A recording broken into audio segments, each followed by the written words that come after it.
भाई कल ईशा मालविया ने मुनावर फारूकी के गेम को एक बार फिर से एक्सपोज करने की कोशिश की। ईशा ने ये कहा, हालांकि ईशा जो एक्सपोज कर रही थी वही सारी चीज़ें ईशा के भी साथ हुई थी, लेकिन ईशा ने एक्सेप्ट कर लिया था और फिर ईशा एक साइड हो गई थी। और यहाँ पे ये हो रहा है कि मुनावर एक्सेप्ट अपनी गलतियों को तो कर रहा है, लेकिन वो एक साइड पे नहीं जा रहा है। गलती बस उसकी इतनी सी है, अपनी जो भी उसका स्टैंड है, अगर उसको आयशा के साथ रहना है तो आयशा को हाँ बोले, नाजिला के साथ रहना है तो नाजिला को हाँ बोले, वो नहीं कर रहा है। और इसकी वजह से कंफ्यूजन इतनी ज़्यादा बढ़ चुकी है कि ये सारा केओस हो रहा है। अब ऐसे में ईशा ने कहा कि कल जो आयशा की हालत हुई, आप सबने देखा कि क्या कुछ हुआ, आयशा किस तरीके से हॉस्पिटल गई और सलमान सर भी डर गए उन सारे इंसिडेंट के बाद।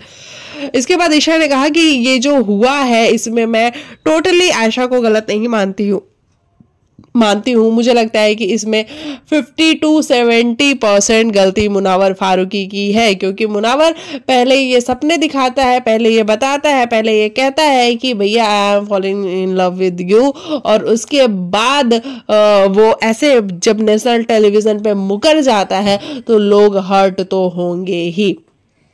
और कहीं ना कहीं देखा जाए तो इस बात में सच्चाई भी है कि मुनावर, जब आपको उस बंदी के साथ नहीं रहना है, आपने डिसाइड कर लिया है, तो फिर आप उसके मुंह पे क्लियर क्यों नहीं बोलते हो कि भाई आयशा देख, मेरे को तेरे से ऐसी वाइब आ रही है और मैं तेरे साथ नहीं रहना चाहता।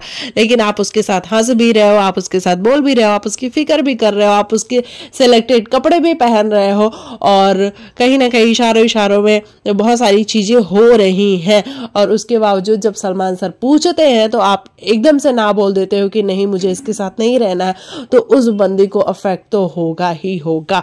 और इसी तरीके से एक्सपोज करती हुई नजर आई ईशा मालविया मुनावर फारूकी को। आपको क्या है कहना, कमेंट में लिखना।